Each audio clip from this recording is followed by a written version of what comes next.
Entonces usted se imagina, según el versículo 3, que yo pase y me manche con todos los guineos y quede todas las cosas para que otro venga y se coma los pasteles tranquilitos. Eso es lo que está diciendo el versículo 3. O sea, yo me mancho, yo pago la consecuencia y otro se lo come tranquilo. Pero la realidad del versículo 3 no es ese.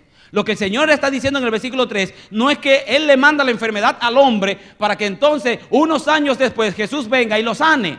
Lo que dice en realidad el texto, y yo le invito de todo corazón, querido, si usted puede, esto es un anuncio no pagado, en el ABC o en el Natural Food Center, compre lo que se llama un diccionario interlineal.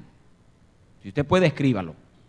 El diccionario interlineal viene en griego para el Nuevo Testamento y en arameo, donde le lleva palabra por palabra, está en español y en hebreo, por ejemplo, y en español y griego, donde le lleva palabra por palabra para que usted entienda qué significa cada palabra en el idioma original. Porque lo que está diciendo el versículo 13 en el idioma original no es, respondió Jesús, no es que pecó este ni sus padres, sino para que las obras de Dios se manifiesten en él. Lo que dice realmente, parafraseado el verso 3 es, no es que pecó este ni sus padres, sino que a causa de su condición, las obras de Dios se manifestarán en él. ¿Entiende dónde está la diferencia ahora? La diferencia no es que Dios manda el castigo para después venir y sanarnos. No, la diferencia es que ya que estamos sufriendo la consecuencia, Jehová va a venir y nos va a sanar. Ahora se nota el texto diferente. Por lo tanto, Jehová no castiga. Ay, pastor, mire, Jehová me mandó un cáncer a mí. No, Señor, elimine eso. Consecuencia de nuestras malas decisiones.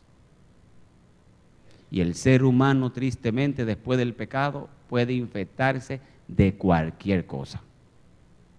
Ahora mismo hay una lucha en el Congreso de Estados Unidos porque hay un medicamento que desde el 94 hasta el 2000 algo era un medicamento para la diabetes y miles de personas murieron de infartos en el corazón, que se lo producía el medicamento.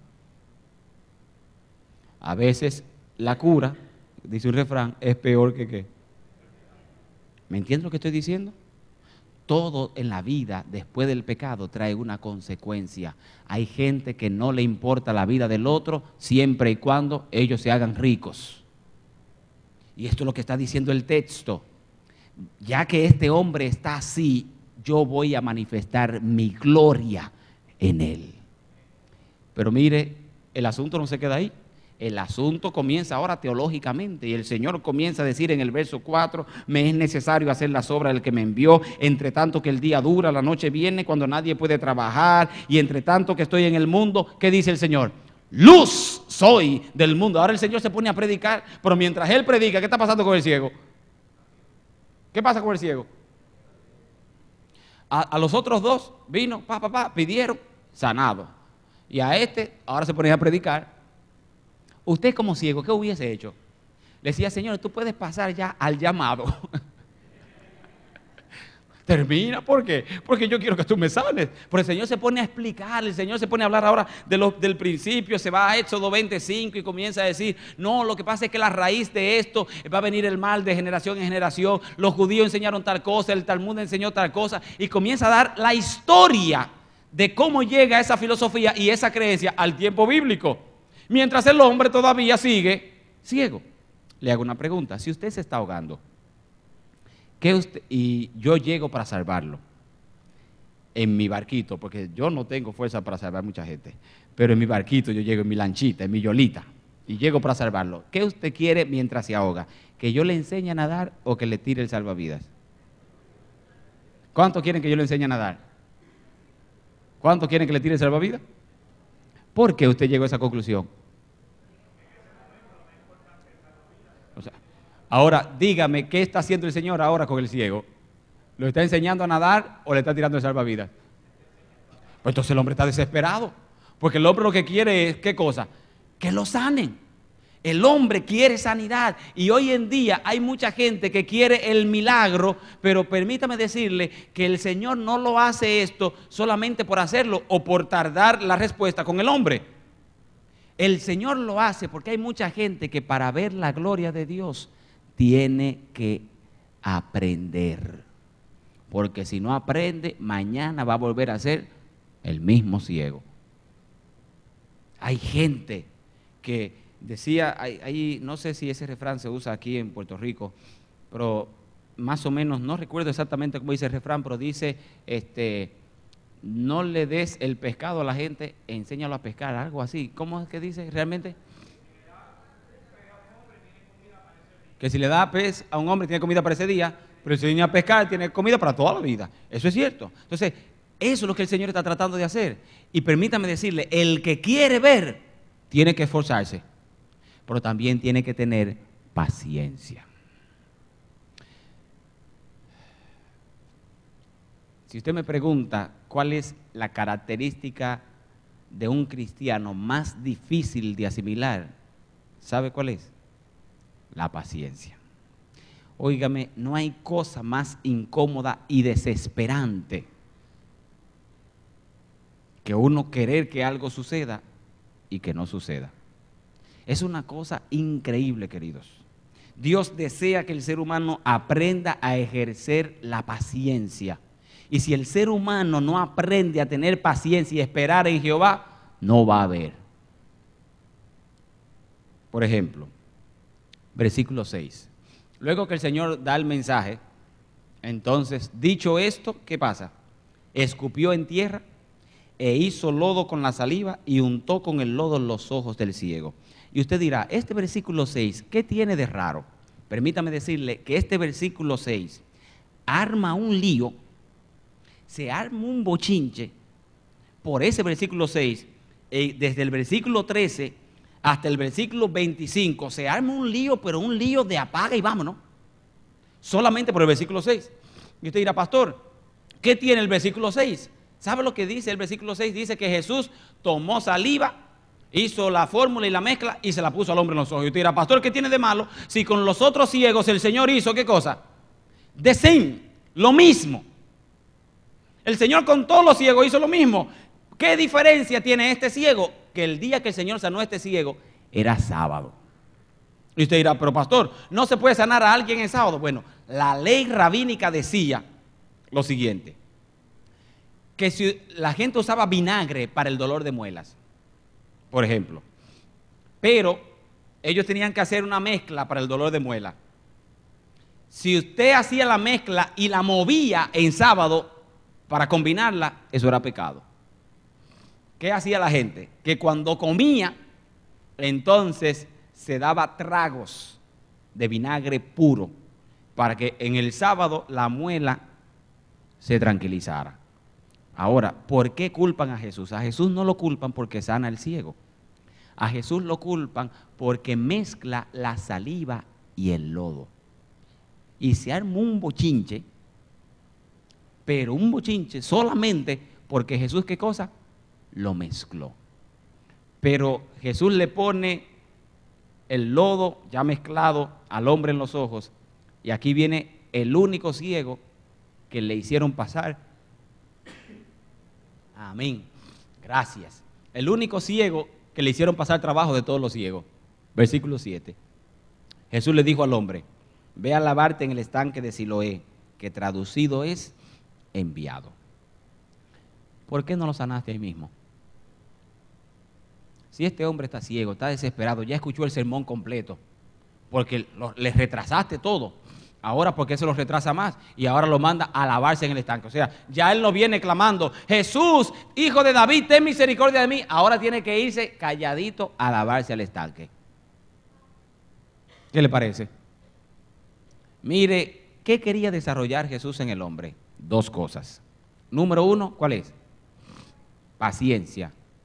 Y número dos, lo que necesita desarrollar en nosotros hoy en día. Y muchos dirán, fe. No. A darle valor a lo que Dios hace. Y yo le aseguro, hoy en día, y yo no soy profeta, pero vengo siendo casi sobrino de uno. Yo le aseguro hoy en día que si la salvación costara $100,000, hubiese más gente en la iglesia que lo que hay ahora. Seguro, escríbalo. Si la salvación costara 100, no estoy hablando de que 50 pesos, no, eso no es nada. Si la salvación costara $100,000, la gente vendería hasta la casa para salvarse, ¿sí o no? Pero como es gratis, la gente no la valora.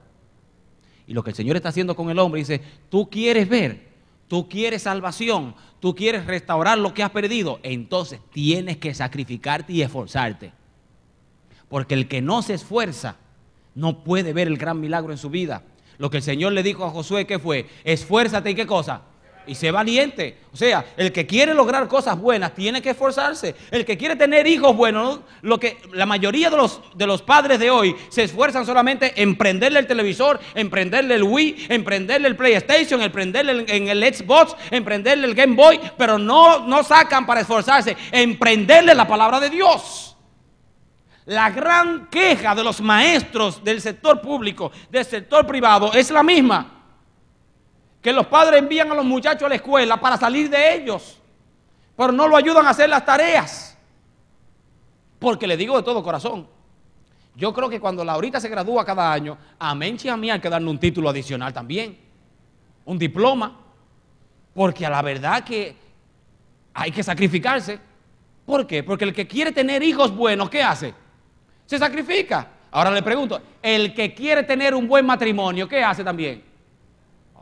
¿Y cómo se sacrifica en el matrimonio? ¿Qué diploma le dan a uno? Hay que tragarse el orgullo para tener un buen matrimonio. Hay que ser humilde para tener un buen matrimonio. Hay que llenarse de ¿qué? De paciencia para tener un buen matrimonio. Pero la gente ya no quiere esforzarse. Y han cambiado la palabra porque se parece, porque las dos terminan en lo mismo. Y cambian de esforzarse porque es más fácil divorciarse. El ser humano ya no quiere esforzarse.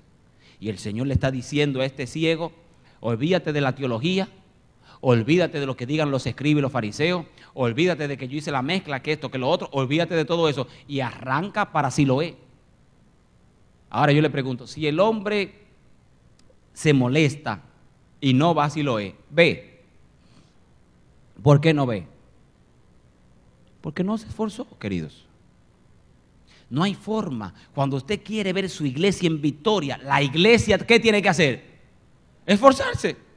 Y dice que el hombre fue a Siloé. La Biblia no da detalles si el hombre se molestó. La Biblia no da detalles si el hombre tropezó. La Biblia no dice si el hombre invitó a alguien para que lo llevara. La Biblia no dice eso. La Biblia inmediatamente dice el texto, el versículo 7. El Señor lo envió y le dijo, vete a Siloé y lávate. Y que Siloé significa ¿qué cosa? Enviado. Y dice la parte final del versículo 7, ¿qué cosa? Y el hombre fue, se lavó y volvió ¿cómo? Alabado sea el Señor. El hombre fue, se lavó y volvió viendo. Ahora, cuando regresó, hermano, qué lío tan grande. Mandan a buscar el hombre. Y le dice, ¿quién te sanó a ti? Y él contesta tranquilamente, no sé. ¿Por qué? Porque era la verdad. Él no sabía. ¿Por qué no sabía? No lo vio. El hombre habló del corazón. ¿Quién te sanó? No sé. ¿Y sabe cómo se llamaba? I don't know. Yo no sé quién me sanó. Pero ¿y cómo fue el proceso que hicieron? Bueno, yo solamente sé que él escupió, mezcló la saliva. ¿Qué mezcló la saliva? Ahí se mueve Chincho otra vez. ¿Qué mezcló la saliva? Hoy en día, sábado. Ese hombre no es de Dios. No es un mensajero de Dios. Dicen los escribas los fariseos. ¿Por qué? Porque mezcló. ¿Cómo es posible que el ser humano le dé más importancia a las cosas que a las personas? ¿Cómo es posible que el ser humano descuide a la gente? El Señor no murió por banco de iglesia, ¿o sí? El Señor no murió por cuartos en la iglesia, ¿o sí? El Señor murió ¿por qué? Por gente.